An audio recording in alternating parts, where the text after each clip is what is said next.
1 year ago, the world changed forever. A supermoon appeared, and its light didn't just look pretty. It literally rewrote human DNA, turning anyone caught outside into a monster. Welcome to the world of the 2024 horror flick, Werewolves. Moon events occur when the full moon is at its closest orbit to the Earth, roughly 223,000 miles away. This can happen multiple times a year, but... So now, on the 1-year anniversary, everyone is getting ready for round 2 of the werewolf apocalypse. It's the worst annual holiday ever. Everyone should know that we are working around the clock to find a solution. We will survive this. This is AlmoBox, serving bite size with blockbuster punch. And this is our main hero, Wesley, a former soldier. He lives with his sister-in-law, Lucy, and his young niece, Emma. With the supermoon just hours away, they're getting their house ready for lockdown.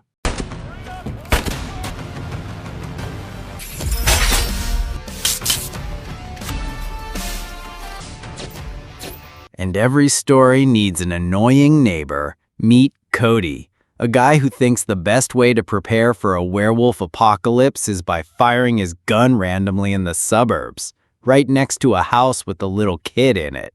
Wesley tries to warn him to watch where he's shooting, but Cody is that guy and completely blows him off. Good luck tonight, Cody.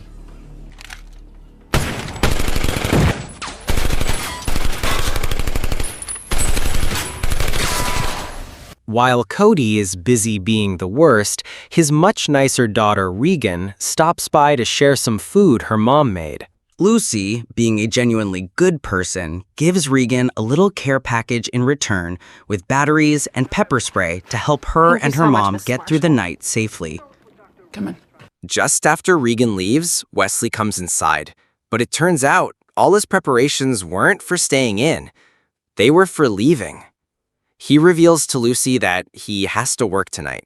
After retiring from the military, Wesley now works at a top-secret government research facility, the very place that's trying to find a cure for the werewolf problem. We got this. Good. Good. We're good. We're good. Uncle Wes? Yeah.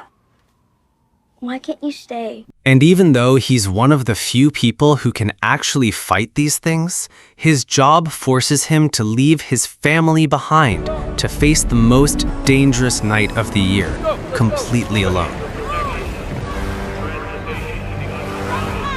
Arriving at the lab, we're introduced to the head of the project, Dr. Aranda, who is in the middle of a press conference. He explains that his team has been working around the clock to find a way to stop the genetic mutation caused by the moonlight. And he believes he's found the solution, a moon veil.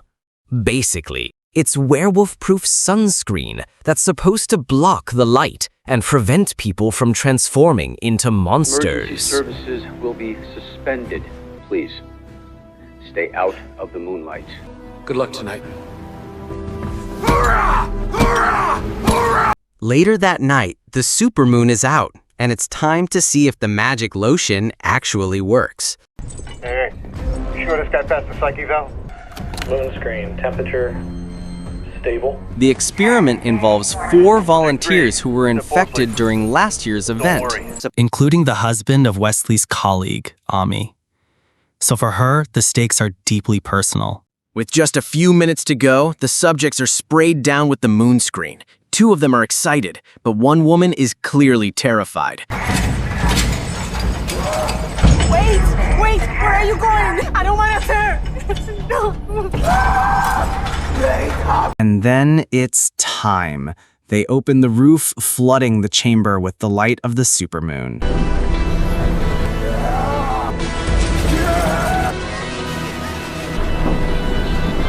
And at first, it works. The subjects are exposed, but they don't transform.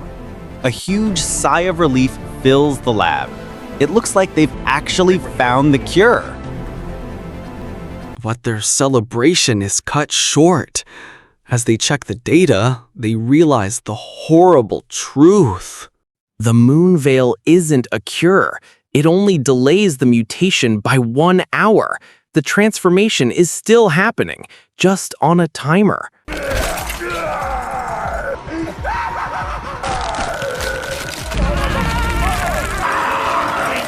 And right on schedule, the subjects begin their painful transformation. Their bones snapping and their bodies twisting as they turn into monsters. In the bloody aftermath, amidst the carnage, only 2 people are left alive, Wesley and Ami.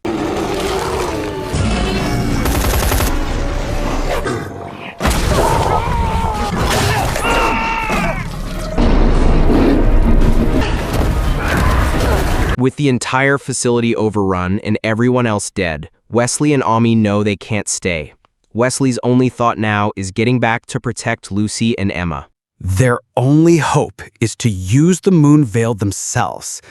They know it will only protect them from the moonlight for 1 hour, which means the clock is now officially ticking. They have 60 minutes to get across a city full of werewolves.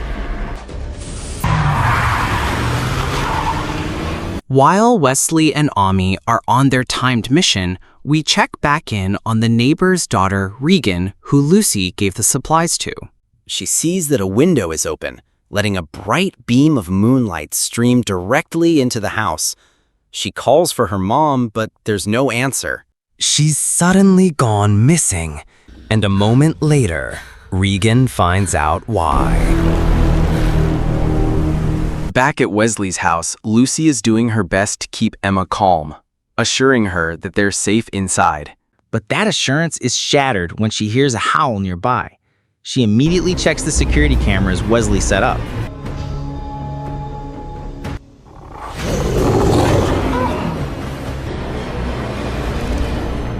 But instead of staying quiet and letting the defenses work, our good neighbor Cody decides it's time to play hero. He starts shooting at a werewolf that wasn't even bothering him.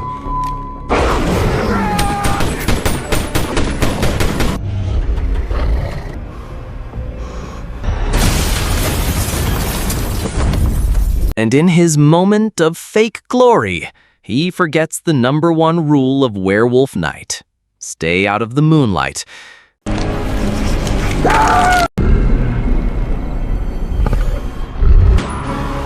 Hearing the gunshots next door, Lucy immediately calls Wesley for an update. He's still on his way. Wesley gives her a very clear and simple order. Stay calm, stay quiet, and do not open the door for anyone, no matter what. Don't answer it, okay? Mrs. Marshall, it's me, Rick. Oh my God. I don't care who it is. Don't answer it. But just as he says that, the doorbell rings. It's Regan, who somehow escaped her house and is now begging for help. Lucy makes an emotional choice. She decides to open the door. Wes. The crash forces Wesley and Ami out of the car. Now they have to cross the monster-infested city on foot, and their 1-hour timer is still ticking down.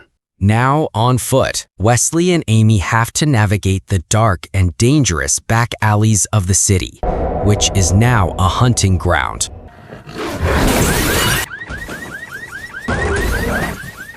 Back at the house, Lucy is falling apart after witnessing Regan's horrific death right on her doorstep.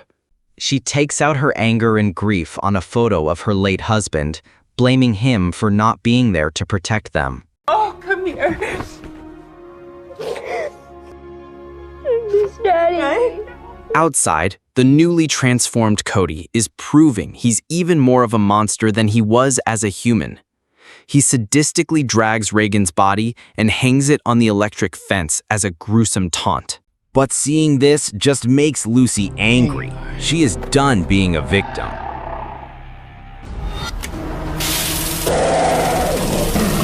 Meanwhile, Wesley and Ami are still making their way through the city's back streets. They spot a lone wolf up ahead, but just as they're about to sneak past, with nowhere else to go, they're forced to hide underneath a car as the werewolves prowl just feet away from them.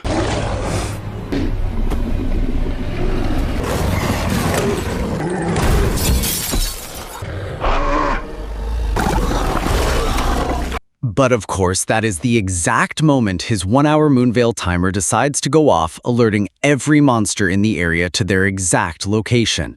Their protection is now gone, and they have to run for their lives. Just as the werewolves are about to catch them, they see a light from a nearby building where a metal gate is slowly closing. Go, get in, go!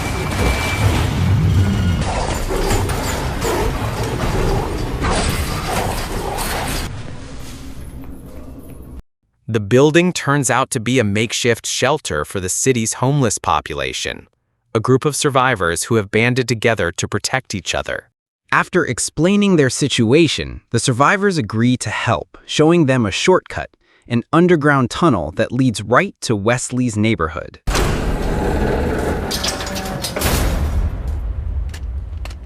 With only a dim red flare for light, they begin their journey through the long, dark tunnel. It's the perfect shortcut, as long as they're the only ones in it.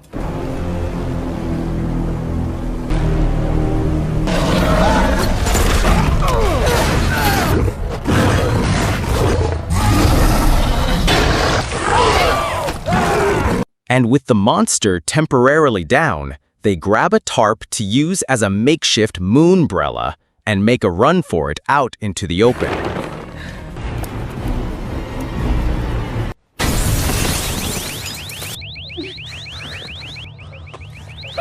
Now out in the open, they duck into a mini-market to find some much-needed supplies, like batteries and flashlights. He calls out, but this is no innocent kid. It's another victim of the supermoon. Stop! They get a lucky break as a patch of clouds temporarily blocks the moonlight, allowing them to move outside freely without cover. They run into a group of heavily armed hunters who are treating the apocalypse like their own personal purge night.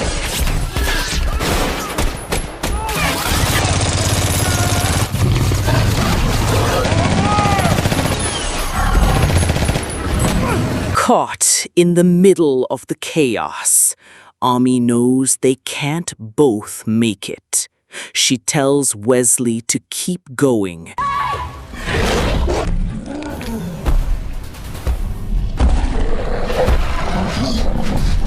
But Wesley isn't the type to leave a friend behind. He grabs a machine gun from one of the dead hunters and opens fire.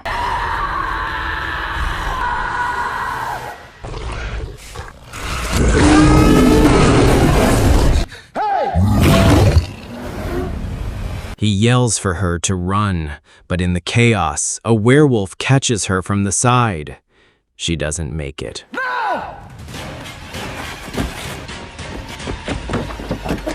Come on, come on! With his last friend and colleague gone, Wesley is now all alone, but there's no time to grieve.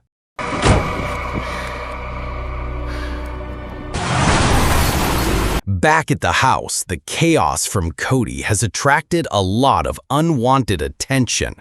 A whole pack of werewolves has now surrounded the property.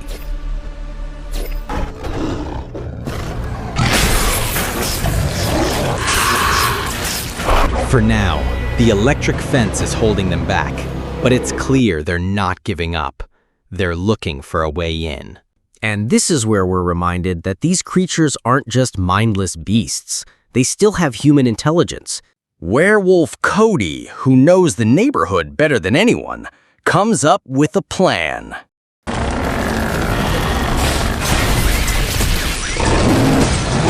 With the werewolves now on her doorstep, Lucy knows it's time to stop hiding. She runs to a gun safe and pulls out her late husband's shotgun.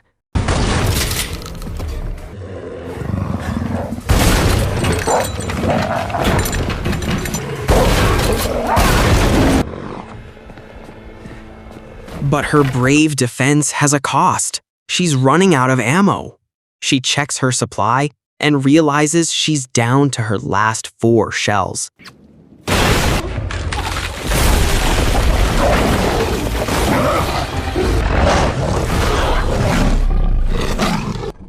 Just as they're cornered and all hope seems lost, a new sound cuts through the chaos. The cavalry has arrived. It's Wesley. He's using his car horn to draw the pack out of the house and into the open street.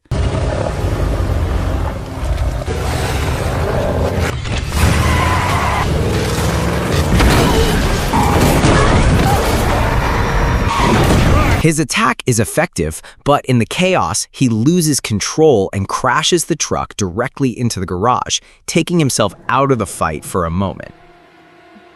It's over. Okay. They're not fast enough. A werewolf breaks into the room right behind them. Lucy thinks fast, shoving Emma into a storage cabinet and telling her to be absolutely silent. She then hides behind the door.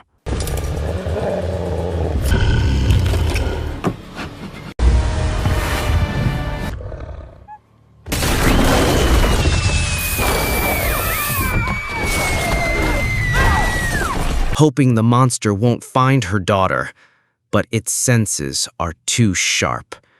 It knows exactly where Emma is. With the immediate threat gone, Wesley, Lucy, and Emma are finally reunited. Wesley checks the time. It's almost dawn. He knows that if they can just survive until sunrise, the werewolves will turn back into people. All they have to do now is hold out just a little bit longer.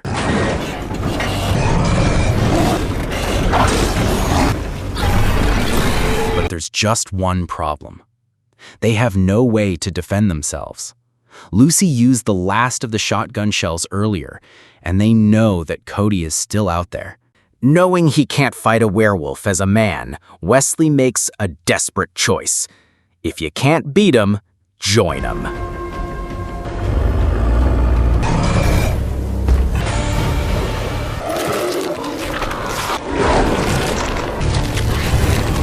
Transformation is brutal, but Wesley, with the last shred of his human consciousness, knows what he has to do.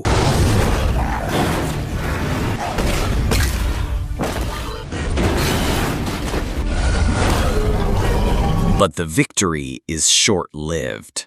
With his enemy gone, Wesley's human consciousness fades away completely, and the animal takes over. Come on. You're gonna hide in here with your eyes closed.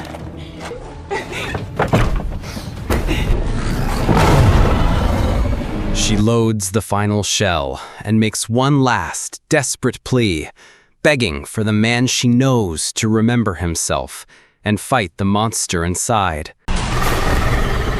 Go, Sean! Wes, it's me. Lucy is about to make an impossible choice, but then a familiar sound. The morning alarm on Wesley's watch. Dawn is here. The sunlight hits the monster, forcing him back into his human form. The long night is finally over. And with the sun up, the survivors are safe, ready to clean up the mess from another year of the supermoon. I guess the moral of the story is, whether it's the government or the moon trying to kill you, Frank Grillo is probably going to be there. See you in the next video.